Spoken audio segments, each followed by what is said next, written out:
Well, last night, Raw was Owens. What a And promo. as we open up uh, another edition of the War Report, brought to you by TagMeADate, we Can are you hear me playing the all right? man's theme. I can hear you fine, man. We were having Oh, just we making did sure. We're start a having few tons of minutes fucking late. issues. Oh, everybody. So I feel like there might be like a StreamYard issue because when I tried to log in the first couple times, it froze. Steve, it's freezing on his computer. And it's freezing right when you allow access to your mic and camera, right? Exactly. Yeah, that's where I'm Yep. having the fucking issue. And These Cat's cocksuckers. having the same problem. Cat's having the same problem. Hello. Thank you for dropping in today. That's gonna be all He's you, probably Vinny Mac. can't I hear don't me. even have. I don't know why on my phone I don't have admin access. I don't know what That's the fuck that's crazy. about, but Maybe you have to log in or um, something. I don't know, dude. That sucks. I don't know, man. But welcome everybody. I wasn't a part of last week's show. You guys did a great job. I appreciate you guys holding it down. Yeah, no problem, man. No You problem. and Eddie. But I feel like I have so much that I need to cover because I wasn't a part of last week's show. And if I may, Oh yeah. and I don't know how popular this is going to fucking be. I have a real fucking problem with this whole CM Punk thing. Oh yeah. And my problem is with CM Punk. Well, yeah. I mean, for me, the part that bothered me the most in that press conference Yeah. is when he sat there and says, because of me, I made you $1 million draw. Now listen, is CM Punk a big fucking reason for making that kind of payday? Absolutely, Right. 1000%. But there are guys that have been there breaking their fucking back since day one. And not for nothing, since you've been back, there's been nothing but bullshit. You know, it's like, you know, that person that, you know, always blames everyone else. It's always someone else's fault. Until one day you actually look in the mirror and you finally realize that how can it always be somebody else's fault? Maybe every now and then it is me. Mm-hmm.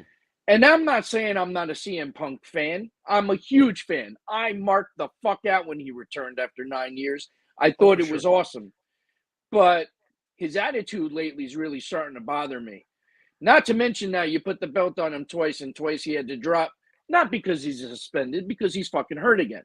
So he obviously didn't heal enough. He should have never been in that match to begin with. They rushed him back. Shame on Khan.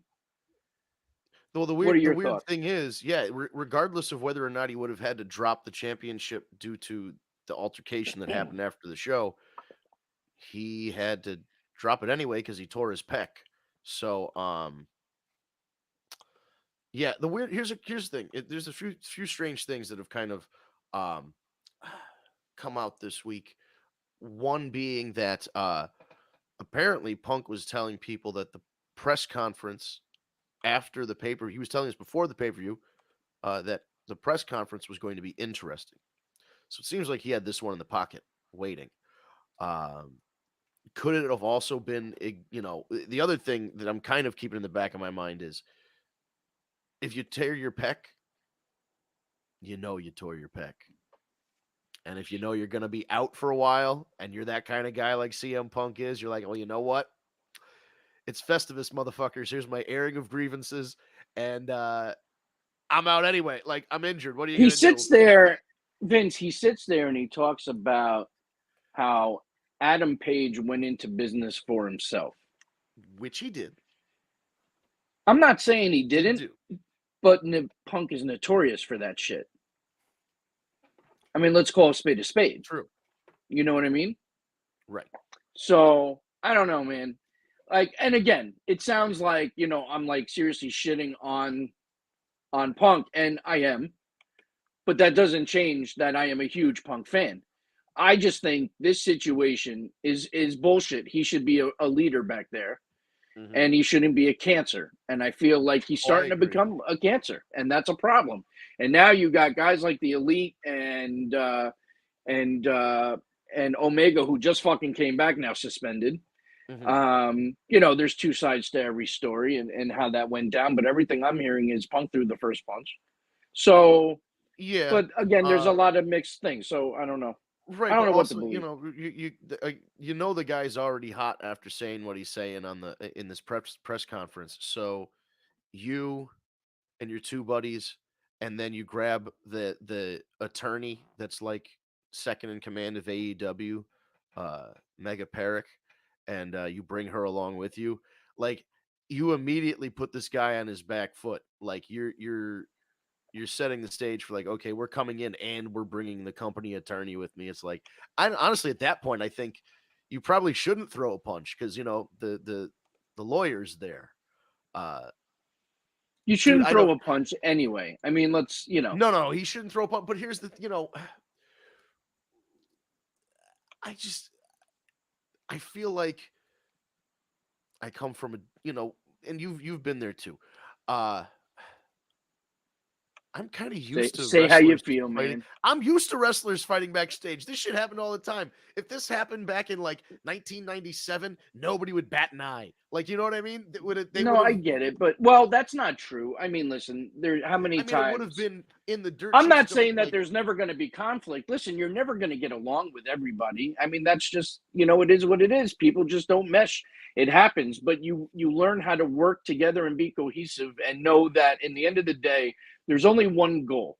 And the goal is to make sure that AEW succeeds and succeeds for a long time yeah, because they're a great promotion and they're making WWE a better promotion and they're making wrestling great again. You know what I mean? It's really but true. Wrestling is great. and Raw's here's the been great. encouraging SmackDown's thing. been great. Across the board, it's been improved. It's so weird to think that the worst enemy of the WWE was Vince McMahon himself. He injected the poison. But You know what? Listen, I mean, listen, at the end of the day, Vince McMahon, we still can't ever forget the fact that if there was no Vince McMahon, there would not be wrestling today to what it is. You know right, what I right. I mean? mean, it's just And, there's a lot of things that he did terrible towards the end. you Uh, lose your and we're fastball, and, as you and go we're through. seeing and we're seeing that now because Triple H and Stephanie and Khan are making the right moves and they're making the right decisions. And we're seeing that. And we'll get into Yeah, that because there's some things about that too I want to talk about. But I think that we just can't forget where we came from with Vince. He's the Godfather, right, right, so to speak, right. and we have to show that respect. At the end of the day, there comes a time where you're going to start to lose it a little And that's and what, yeah, not that's make what the it best was. decisions, and but he's still Vince McMahon. Yeah, but like the thing was, you're either a Bob Barker or you're a Dick Clark. Bob Barker could still do it and retired. Dick Clark was hanging on, trying to count down to midnight, and he couldn't even talk. I mean, I can't make fun of the guy; he was a legend. But you know what I mean? One Yeah, guy I hear you. retired, and one guy hung on. Vince just hung on a smidge. It's like a Major League Baseball pitcher, and he goes like one season too long, and is like he's just not as quick as he used to be. The breaking ball doesn't break as much, and they somebody hits him for a couple home runs, and you're like, oh man, I used to like watching this guy. What happened? He used to strike everybody out, and like, hey man, we all get old. That's what happens. So what happens, unfortunately, I'm sorry to say, I can't wait for because I couldn't wait for CM Punk return. Now I just want him to go away. That's kind of been the sentiment with some people. Listen, I think there's money. I think there's money in this version of CM Punk because, frankly, I think they were there telling he's the story. proven there's money. He's proven They there's money. they went, the story, honestly, if you put everything together with the way Eddie Kingston talked about Punk and the way Danielson talked about Punk and then the way Hangman talked about Punk, this is all, I'm not talking about backstage stuff. I'm talking about in the ring promos that they're doing against people, MGF's promos against Punk. It all was, hey, you think this guy's a nice guy, but he's really not. And the story, this is the interesting part. The storyline is that eventually Punk was going to become the bad guy fictionally so that MJF could win the title from him and kind of make a moment. And that's what they were setting up at the end of All Out. Uh, in real life now, he's become the bad guy. At least in the eyes of a lot of the fans. Until we know more about it, he's kind of the bad. He's the big bad guy in the situation. But if they're able to resolve this, without lawyers and without firings and without all that stuff, you know, there is money on the table with a heel CM Punk that comes back and goes, you know what, you're right. everything you say about me and everything you think about me, you're right. Whether you like me or hate me, you're right. I'm here. I'm running a business. I'm making money. I don't give a shit about all friends wrestling or whatever else. I'm here to make money. And like that's the then you could then at least this all kind of makes sense because honestly, like a lot of the stuff that came out right when the story broke, it just sounds so fantastical that it can't, how much of it is actually true about the confrontation that happened. We won't really know that until this all kind of shakes out. I, Well, has I'm glad you said that because I actually heard something, and of course, I don't know if it's true, but I heard something that that press conference was planned weeks before. Like yeah. Punk and Khan like worked it out weeks before. So this whole thing could be a fucking work, quite honestly. And that's what I was saying that last week was the CEO and Bubba Ray got on Bustin' Open this week and got a lot of press for saying, what a lot of people have said, oh, Tony Khan should have stopped him or he should have interrupted him or whatever. When somebody's on a roll like that, you can't really stop. You know what I mean? Trying to stop him wouldn't have been the best move. Uh, Switching Steve over to the laptop. Welcome back, sir. Can you hear me? Uh-oh. I think you should say something, dude. I think I can hear sounds. Oh boy. This is the tech support episode. Have you tried turning it off and on again? How you doing? Can you hear me? I don't know if Ryan should cut all this out or leave it in. Holy shit. So I'm gonna go back to the comment here about seems like he's more trouble than he's worth, which I kind of understand that, and We're good. That was the general impression. Excellent. So it was the general impression of Punk is maybe he's more trouble than he's worth, but he has a fan base, he draws people in. The thing,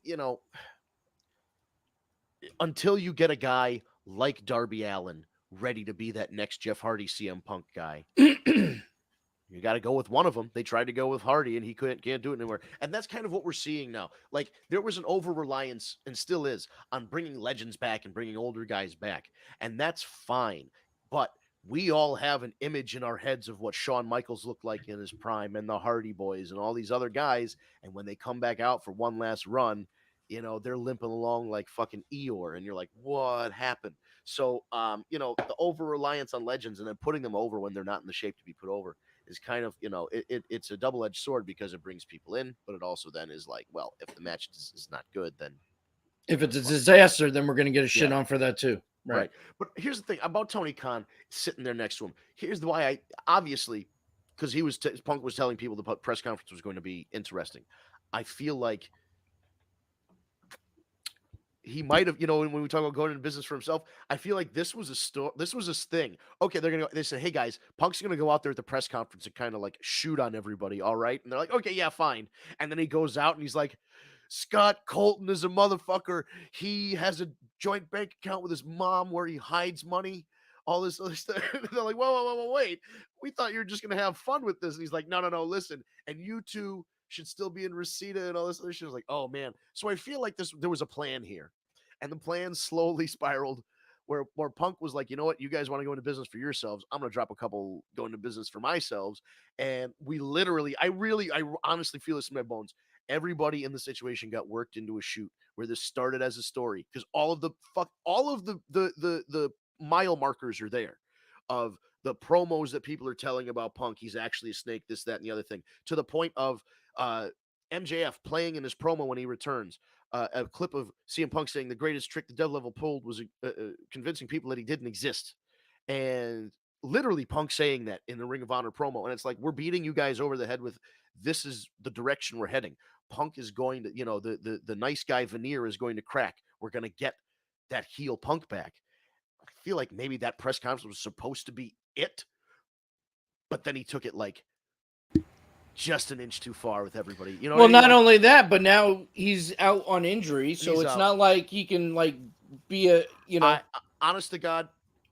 And you know what else? You know what else is bothering me? I don't mean to cut you off, but if I don't say this now, no, go for it. You're forgetting. The other thing that's really fucking bothering me is that all this bullshit took away from the biggest takeaway of that entire show. And that was the return of Maxwell Jacob Friedman.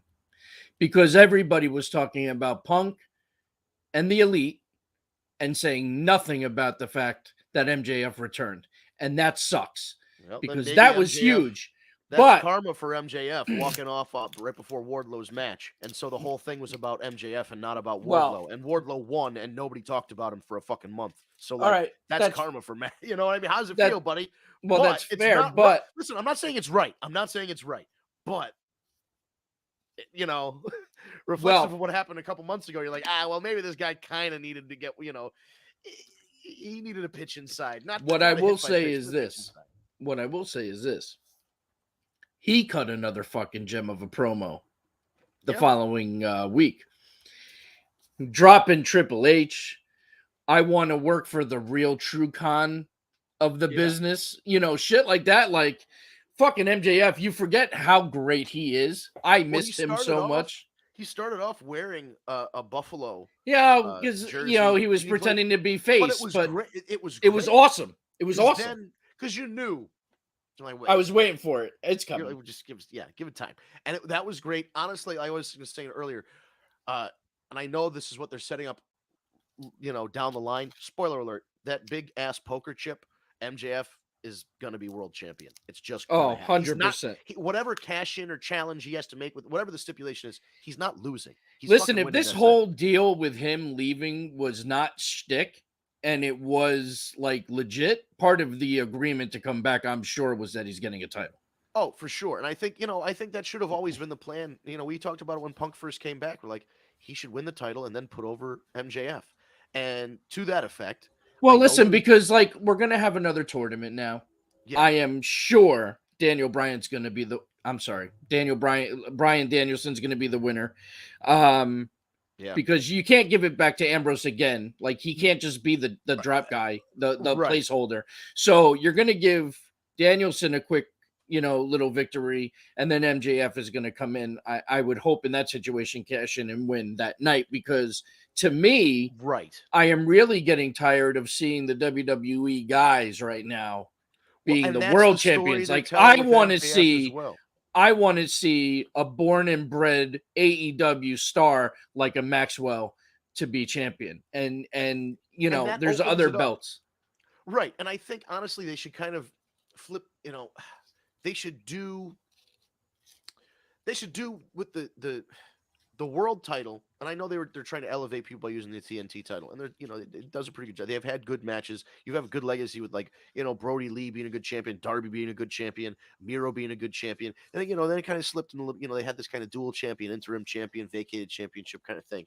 Honestly, I would be okay if the guys like Bryan and Moxley and Jericho and all those guys went for the TNT title instead of the world title, and then the world title be where you take, because now these guys, the young guys that you've kind of positioned in the TNT title area have now surpassed that. If MJF is a world champion, that opens up Powerhouse Hobbs as a challenger. It opens up Ricky Starks as a challenger. It opens up Jungle Boy as a challenger. I agree with you 100% that the end of the tournament should be Daniel Bryan winning. And further, I agree with you 100% that just like has happened in Daniel Bryan's past, MJF should come out, cash in, and win at Grand Slam in New York, right near his lovely home of Long Island, New York. It's Big Heroes Welcome, world champion AEW guy. My other thought. I like that. Yeah, my other thought was, as part of Punk's punishment, I would have, at the Wednesday after All Out, after Sunday happened, and they suspended everybody on Monday, whatever, I would have dragged CM Punk's ass out in a sling, put him in the ring. MJF says, I'm cashing in right the fuck now. He gives him a DDT, pins him, and he's the champion right there last Wednesday. And we're like, okay, this is the direction we're going now. Actually, that would have been amazing. I know they would, I know they like their turn, and the tournament is setting up something larger. Like I said, probably this MJF winning the title thing eventually. So, well, I remember too. I think a lot is being changed, as we speak, because there were a lot of unforeseen things that took place like having to put new tag champions in place as well, and things like there were a lot of things that had to be redone. Oh yeah, the trios championship had to be redone. And then here's the thing that was encouraging is Wednesday. Obviously, they're saying for legal purposes these guys can't talk about what happened on TV, which is why they're just saying the titles were vacated and we're Right. crowning new champions. Um, they didn't mention it. They took the guys. Actually, Tony got booed because he didn't come out that he did it on screen. Right. Oh, of course. Well, he knew not to do that live. Yeah, he couldn't. But they took the guys that they have, and they said, "We know that CM Punk is a top guy. We know that the Young Bucks and Kenny Omega have been some of the biggest draws for this company since it started in 2019." They also just go, "We got a locker room full of young, hungry guys who want to put on a fucking show for everybody."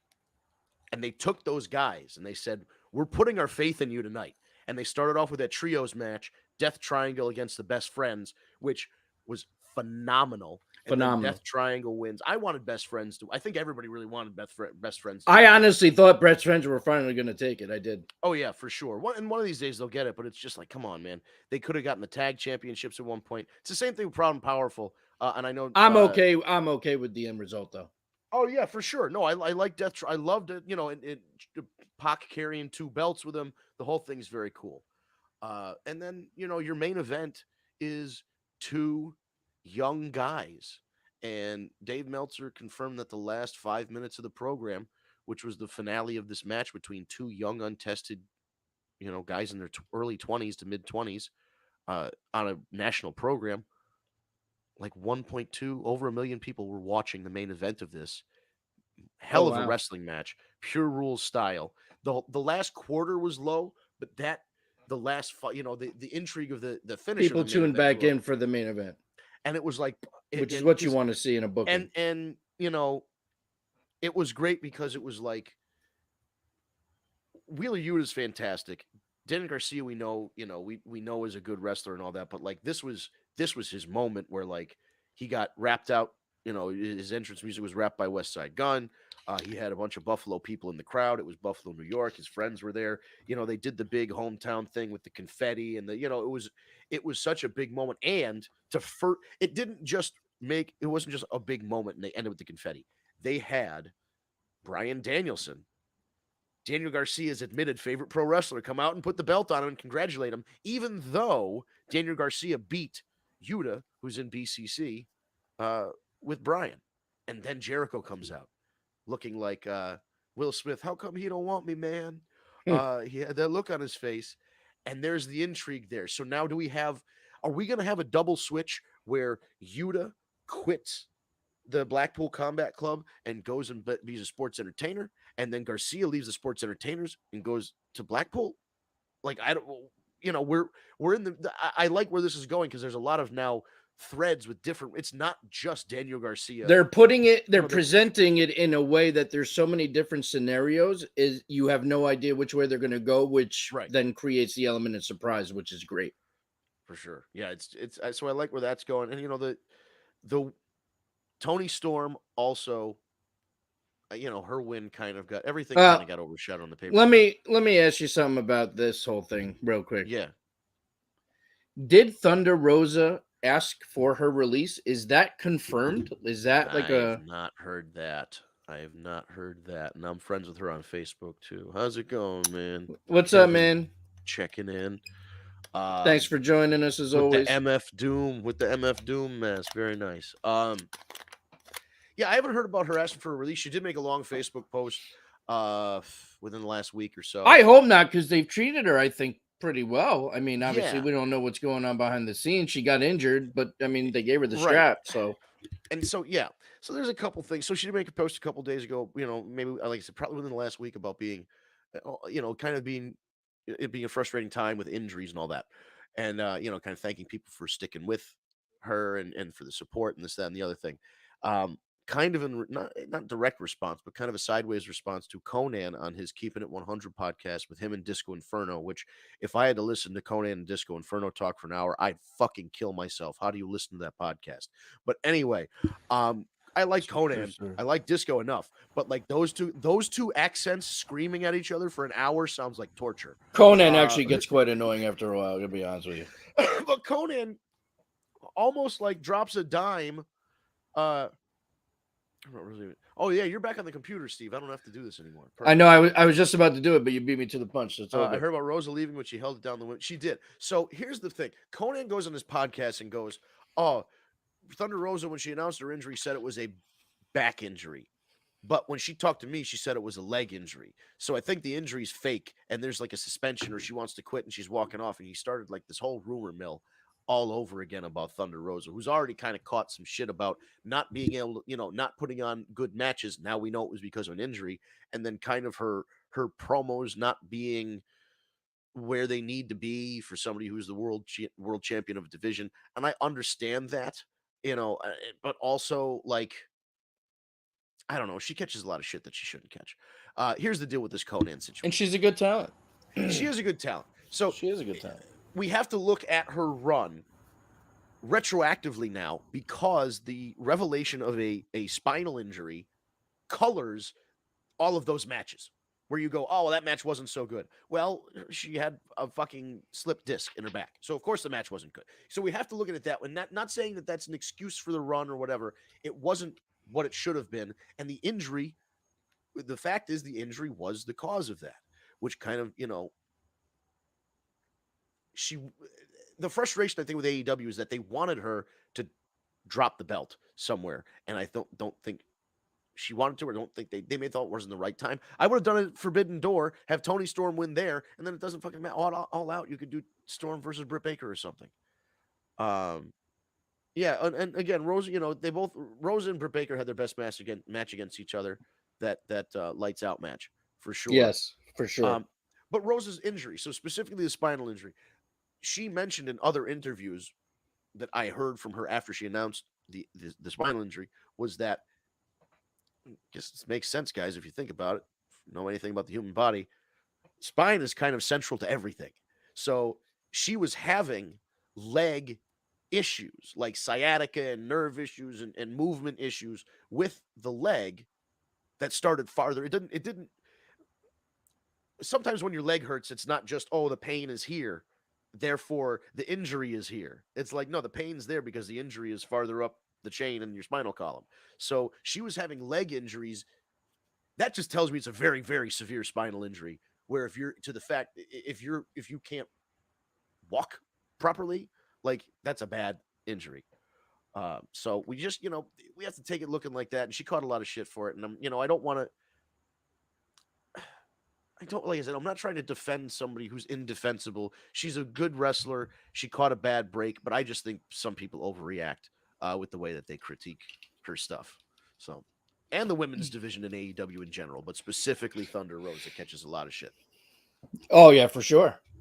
So we'll see. We'll see where it goes. Yeah, But maybe we should shift a little. Yeah. Yeah. I mean, I'm just, final word on AEW is like, I think they took a good pivot from what happened on Sunday to a show on Wednesday that started off with a promo with John Moxley. Great. And then a promo by MJF. Great. Trios match. Great. Main event. Great.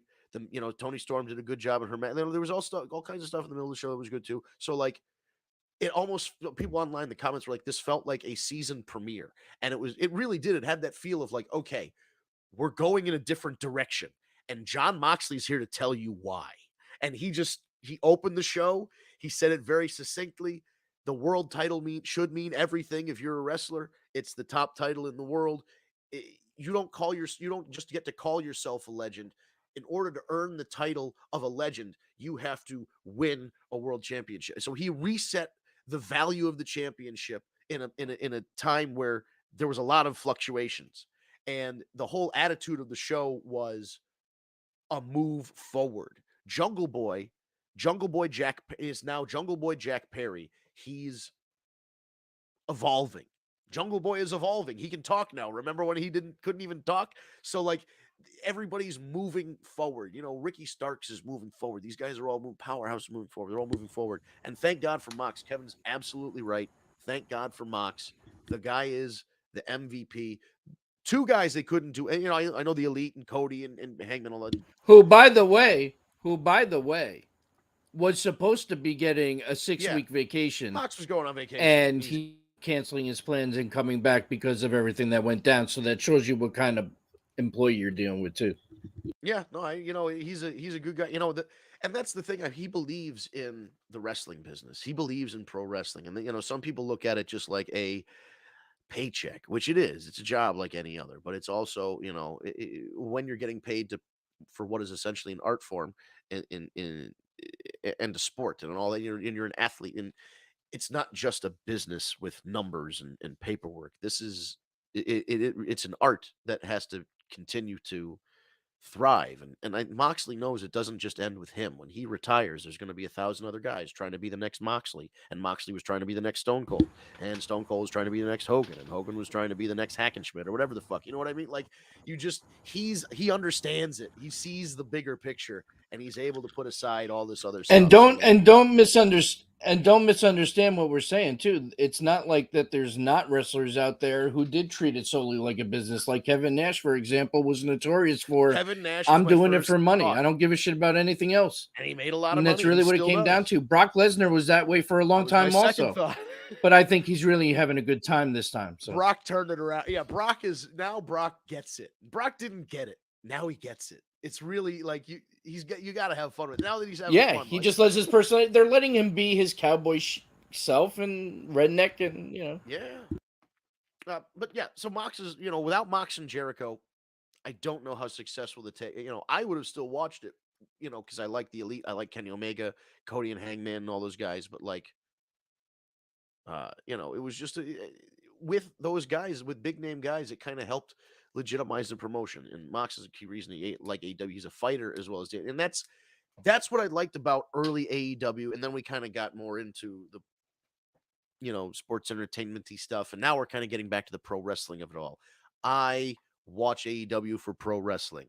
Why I liked Moxley feuding with Chris Jericho, and a guy poked his eye out and he was blind, and then he blinded the other guy. That's pro wrestling. But then when they got in the ring, it was a fucking fight, and they busted each other open, and it was they were fighting for a title and smashing champagne bottles over their heads and wrecking people's cars, and it was like, this is important. But it wasn't just the gaga outside the ring.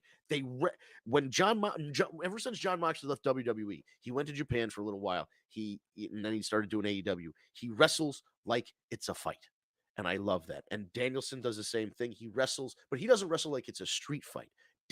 Moxley wrestles like it's a street fight. Danielson wrestles like he's in a jiu-jitsu competition or a grappling match, and then incorporates the pro wrestling into it, which is all, so they're not the same guy. They treat it seriously, but they treat it seriously in different ways. And that's what I like to see is like the world title, that promo was right. That winning the world title should be your priority, and it should be everybody's priority in AEW or in wrestling, but just, that promo was about AEW. So, I'm intrigued to see where they go from here. And, we shall see. I guess tomorrow night we'll have more revelations about what happens with this tournament and everything else, and then we'll have a new champion in another week or so. SmackDown. Yeah. I have to say, Hit Row and the Street Profits together is one hell of a fucking team. Entertaining. It was just well done. That's the biggest takeaway for me. Well, I'm trying to remember SmackDown too because it was so fucking long ago. Well, the end of the show had a little bit of I talk about oh yeah, Sami Zayn, but also there's the pro wrestling sports entertainment thing, the black and white right at the end. All of a sudden, the show cuts to black and white, and Drew's getting choked out by. I don't like that. I think they should stop doing that shit. I think it's the cheesiest shit, the corniest shit I've ever seen. I hate it. Life. I laughed. I hate it. I saw the clip and laughed out loud. Like when it happened, I'm like, oh no. I hated it when it turned red with the Fiend. Like they don't know what to do with this. No, they're doing the right things with Karrion. Just that part of the presentation is no bueno. But goofy. But It was a good finish to the show. It is putting more build into this match at Extreme Rules between the two of them, which is obviously going to happen. So I'm pretty excited for that. But Sami Zayn, He's on a run right now, man. Sami Zayn, I feel like no matter what they throw at him, he can make it gold. He is so funny at trying to be ghetto and like down with the Usos. He fucking responded to a post from Rikishi that, he's so proud of his kids and the legacy and the dynasty. And then it's a picture of Sammy throwing up the one with them all. And it says, it almost feels like there's a fourth son or something like that. But it's just fucking great. And then now with young Us, I mean, how long have you heard me saying on this show that's the next piece? They need to bring this kid up and join the bloodline, and here we are. All it took was a show that the Usos couldn't get a passport for because they've got DUIs. Everything happens for a reason, my friend. Right. Everything happens, and this kid is a nice addition. He just I agree, man. That Fiend Red Cam sucked ass. Yeah. But it was a great way to finish out the show and have. I know I sat there and I started laughing at the end when I saw it, and I was like, Vince is so pissed right now because it's another finish where Roman needed help. But I got to tell you, it was a great match, and I was okay with it because he's still a heel. You didn't know what was going to happen because we knew the Usos weren't there. And now we got a nice big surprise in young Us. And for that, I feel like it worked because now it was also the introduction of the newest member into the bloodline. So I thought it worked. Yeah, I don't know. You set up all this build for Clash of the Castle. And that crowd, yeah, that fucking crowd was amazing. Amazing. Right. Yeah, they were hot for it. You always appreciate that because they don't get the live shows the same way the US does. So when you get one show, it's not like they went and did a whole tour. They did one show in that country and then fucking left to do more shows in the US. So I agree. I wanna address something. So Kevin just says, I just want Sammy to be El Generico just one time for old time's sake with RKO. Let me tell you something. Right now, what they're doing with Kevin Owens, and they just really started a real hot and heavy feud now with Austin Theory. So at Extreme Rules, in my head, this match is going to be a ladder match for the Money in the Bank briefcase.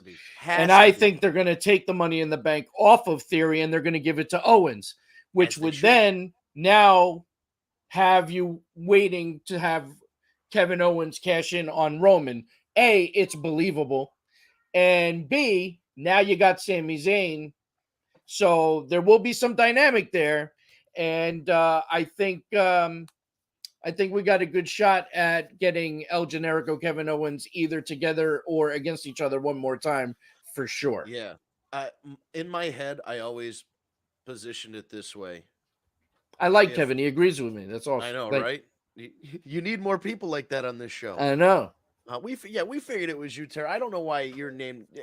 We don't know what's going on. We're boomers. We don't know what's going on. We just want to talk. And our fucking intern isn't figuring it out either.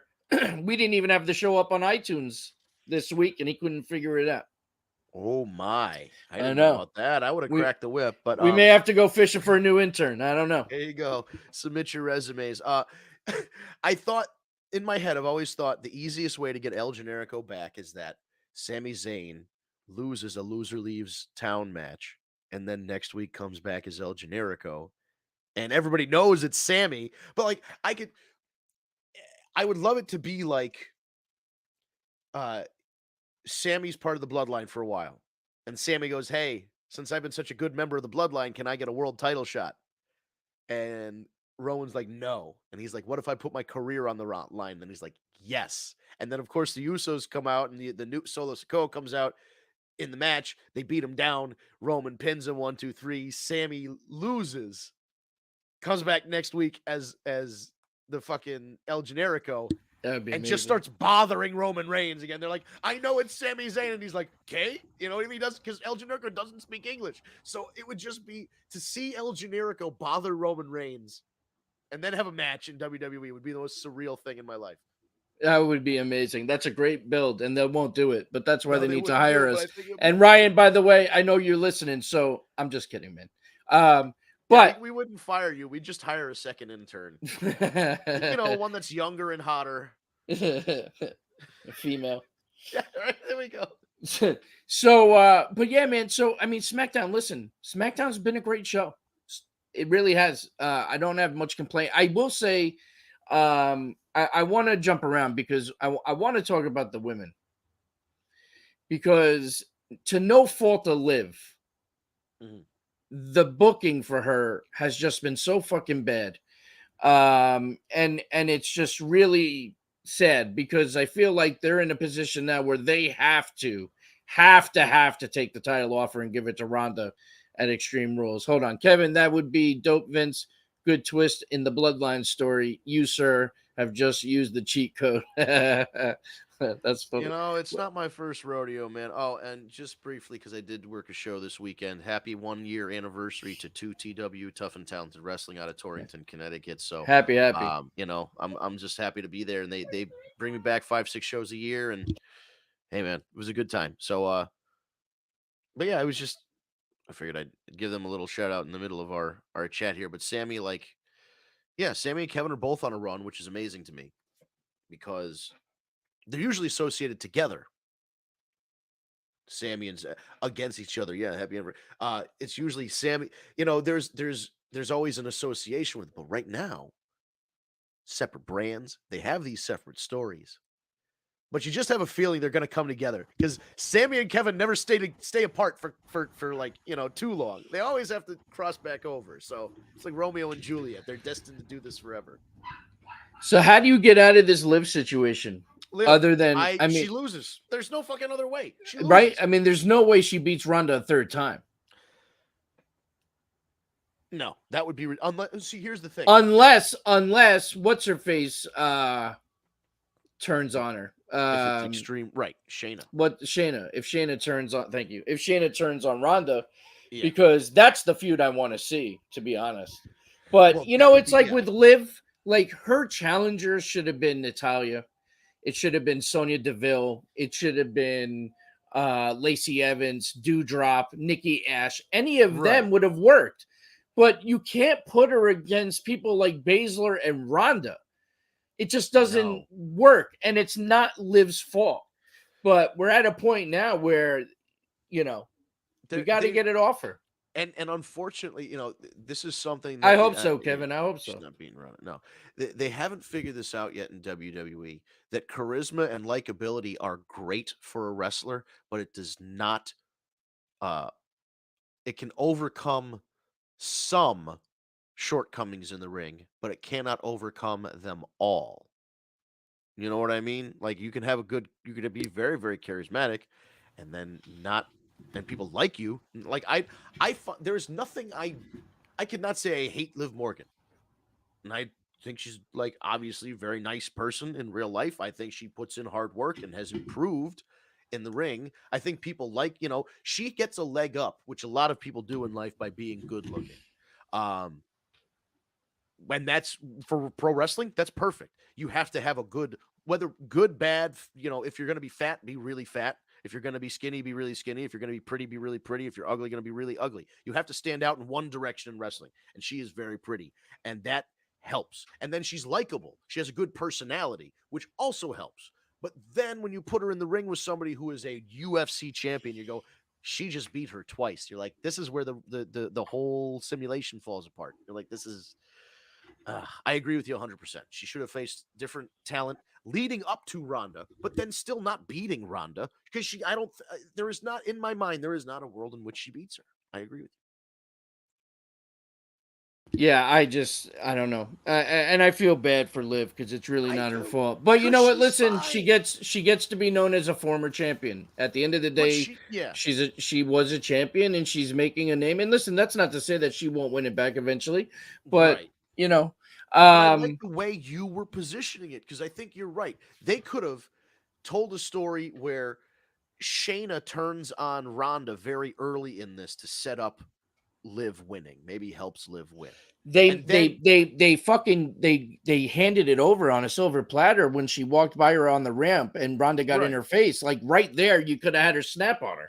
And so here's my thought is then that branches off and you take Ronda, who's not in the title scene, you give her the story with Shayna and you build that up as a big match, and then at the same time you build Liv with all these other challengers, and then whoever wins, Ronda or Shayna, whoever wins that feud, challenges Liv.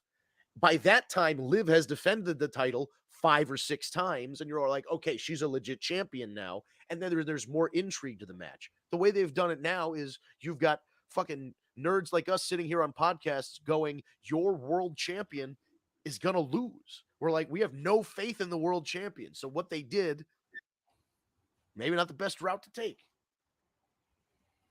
I mean, clearly it wasn't. So we'll have to see where they go or what they do. I mean, I like what they were doing with Ronda and what's his face? Oh, Adam Pearce. Adam Pearce. You know, I Yeah. like that whole thing week after week, you know, but at the end of the day, how far is that going to go? Right. Dominic finally turned. So do you like the implication that Rhea Ripley basically took the guy's virginity and now he's a bad guy and like hangs out with the goth kids? I mean, it She said she sure made him a man. She it made him a sure man. it sure makes it feel like that's kind of what they're trying to imply. So, I mean, I don't know, man. It's just so funny because if you think about it, Rhea Ripley's really dating Buddy Murphy in real life, Right. and Aaliyah was banging Buddy Murphy in story. Like it's just there's so many ties, but I am happy with the heel turn. I think the way he came out, the way he looks now, he does look more like a man. Like the way they're presenting him, the new music I think is good. Well, because he dressed And more like I'm a young guy with a hoodie right, and a this, that. Now he's like dressing more right. like an adult. Yeah. So I'm glad to see where this is headed. Obviously, it's gonna eventually end in a Ray versus Dominic match, I'm sure. Which I didn't want to see. I still don't want to see, but I'll watch it, of course. Well, But Steve, I only don't want to see it because it's just I don't know. Well, you know he's going to put him over. You know Ray's Of going to put his course. but the match is not going to be good because the kid's just not that. Listen, I don't dislike Dominic. I hope people don't listen to these shows and think that I like hate any of these people. I think Dominic should have been in NXT for the last couple years and training Agreed. at the Performance Center. They He's put not him bad, right on though. TV. His first ever wrestling match was against Seth Rollins at a pay-per-view in the main event. What the fuck? They set this kid up for failure from the fucking rip. Well, now I think you're being a little harsh. I think he's doing a great job. He's not doing like the, fine. he's good. fine. He's not, Although I will dusting the natural roads with Dusty Rhodes back in like before. Right, I Dustin got remember. good. You know what I mean? Not the first time Anyway. Dom turned on Ray. Remember WCW with Eddie? Well, I said so. Steve, I want to ask you this: if you listened to the show last week, I said that Dominic, with this mullet that he's rocking right now, and the look that he has, and the fact that he's so much taller than Ray, as a slap in the face to Ray, that Dominic should come out and say, "I'm now Dominic Guerrero."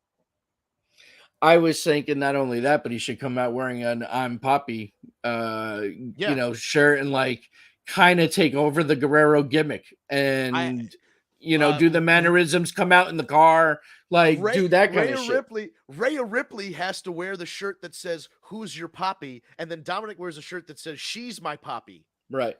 And then right. they do the China Guerrero move. thing. I like it. It would kill. Well, that's the thing. Put that up. It would kill Ray. Yes, Kevin, you're right. That would be the ultimate dig at Ray that Dominic could do would be to renounce his name as a Mysterio and say, no, I'm Uncle Eddie's kid, or like, whatever, or like, I found out the truth. You're not really my dad. You just won a ladder match. That doesn't mean you're my real dad. They should have a ladder. Honestly, I feel like that would be a good match for them to have. Would be a ladder match against each other. I don't know what would be up there because he's not like a kid anymore. He can't like divorce his family or anything.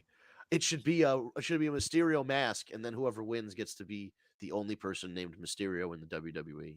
I don't know.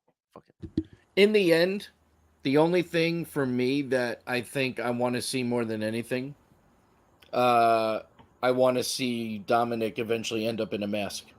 I think I he needs to agree. carry on the legacy of the mask. That's my thing. Um, wouldn't they need Vicky's permission? You know what? Sorry, They you're right. probably would. Yeah. I'm sure they would, but you know what? I'm sure Vicky would give it to them. I Vicky's think always if kind of been like Ray, a team yeah, player in that kind of respect, I think. I mean, yeah, what do I know? exactly.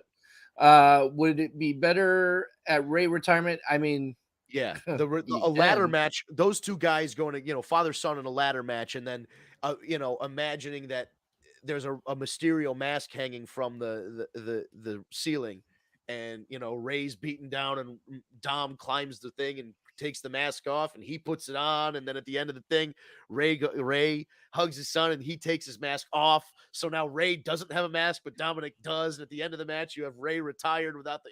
I don't know. I think there's a nice symmetry to that. Yeah. Wish I could get David. I don't really want to see Ray with the mask off. Like I I don't want that to be the last thing we see with Ray. The weirdest things I've The ever seen in legacy my of Rey life. Mysterio are the masks. You know what I mean? Yeah, and I know there's footage of him on TV, and I watched him for a year or 2 without a I've mask. seen him without a mask on. Don't get me wrong. Yeah. Of course you can find it because he took his mask off in WCW, Right, but which the was so weird fucking weird because it looks weird. It's still the weirdest times some of the weirdest times of my life when you looked at I saw, uh, Ray in a locker room without a mask, which I know, like, people say, but it's still weird to be there and, like, see the guy in person with no mask on. Uh, what's his name? Fucking Jushin Thunder Liger. It's just like a little old Japanese guy. I'm like, holy shit, that's what he looks like. And then Penta. And there was a thread online that was like, what does Penta look like? I don't know. Just picture a big jacked Mexican guy. That's what Pentagon looks like under the mask. There's no, like, you know what I mean? he's What do you think got he the has, like, best. He's got the best face paint in wrestling right now. I the love his gear? fucking Him. That's why I love Death Triangle, because all of them, yeah. they just have, and I know Pac just comes out in the regular tights, but like Phoenix and Ray, and even Alex comes out in these outfits, and they're just like, it's great presentation. And that's what I think more people need to focus on is like great presentation. It goes a long way. And if you're bad, good presentation helps you get better. And if you're good, having a better presentation of yourself only improves your character. So we're already getting close to the top of the hour here. I want Yeah. to everything else now that I've been hearing and reading, and I'm seeing it a lot more and more. Is it's not if anymore, it's when with Bray Wyatt Fiend. They're just waiting for a big pay-per-view, big show because it's that kind of a return. So, I mean, that would tell me it's got to be one of the big 4. Survivor Series or Royal Rumble Royal or Rumble coming up. could you imagine if all The of a sudden he number shows up? 30. Oh my god, that would be amazing. Number 30, all the lights go out and then they turn red. Yeah. Because then that fits kind of what I was saying is Roman has beaten human wrestlers. He needs to be beaten by something superhuman. He needs to be beaten by a giant like Braun Strowman. He needs to be beaten by a spooky guy that puts a curse on him like Bray Wyatt. Whatever. There needs to be, like, even when the demon, because it didn't make sense for Finn Balor to beat Roman Reigns, but then he transforms into the demon, and you're like, ah, shit, this guy's got a little extra juice now. He's a spooky guy. Couldn't do it. So I don't know. I just think there's an out to this Roman Reigns championship run. It's just the person that takes the title has to be a larger than life personality and not just I kind mean, of a regular wrestler. Rumble really would be perfect, and at this Ru- point, I think Yeah. I think you're going to get 2 big returns. I think Bray's going to be one. I think the other one's going to be Charlotte. Well, I think you're going to get 3 because Cody's going to be back.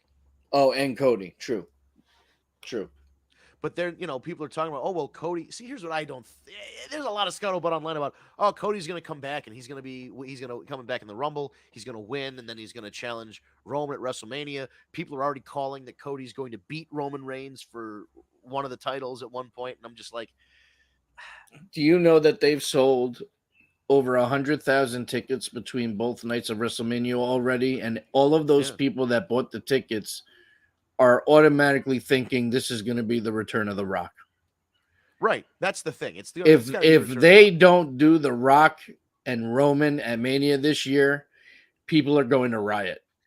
Yeah, and even like Cody's great and all, but like you have to look at this practically. Cody coming back was a Vince McMahon call. It wasn't a Triple H call.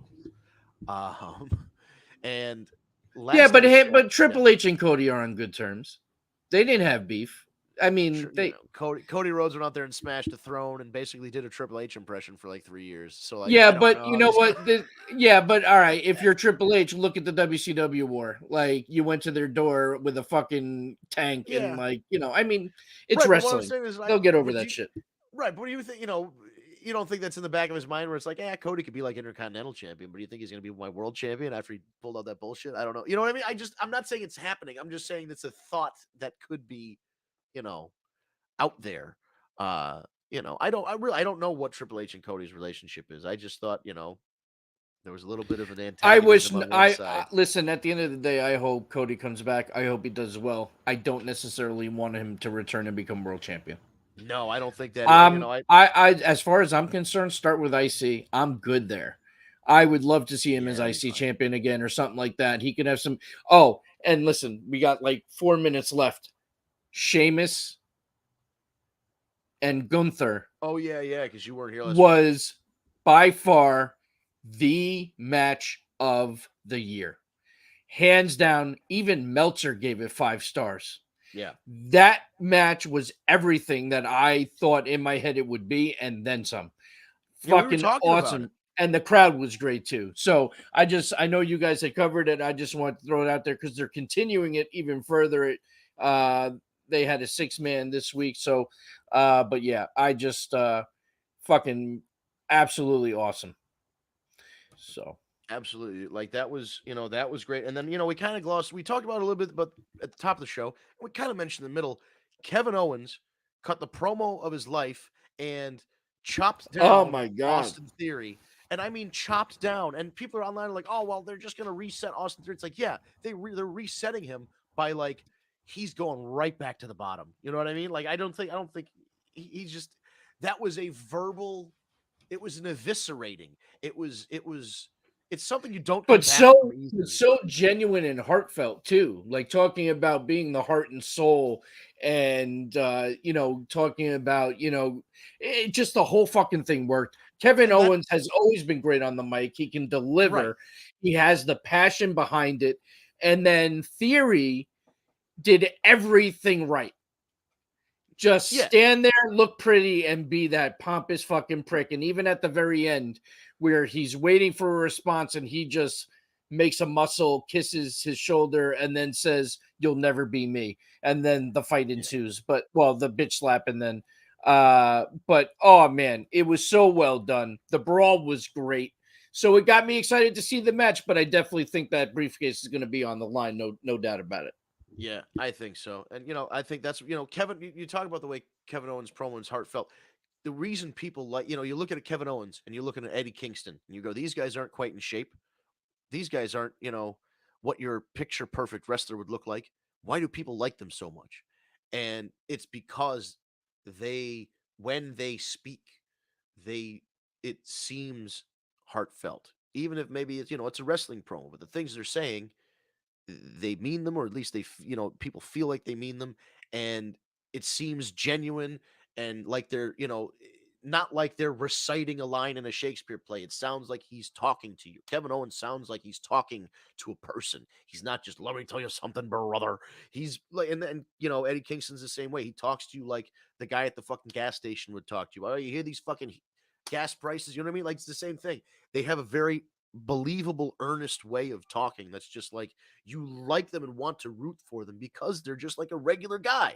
They're just, Kevin Owens is, for all intents and purposes, looks like a regular guy, and then talks like, it brings these beautiful, eloquent promos to life, and then goes out there and puts his body on the line and does fucking somersaults off of shit and does all kinds of crazy shit. And you're like, how could you not like a guy who doesn't look like he's carved out of marble? He's looked like just an average Joe, and he's diving and he's flipping onto chairs and he's putting people through tables. You're like, that's why you like a guy like that. He's so just average. He's your average Joe, Dusty Rhodes, common man, everyday guy.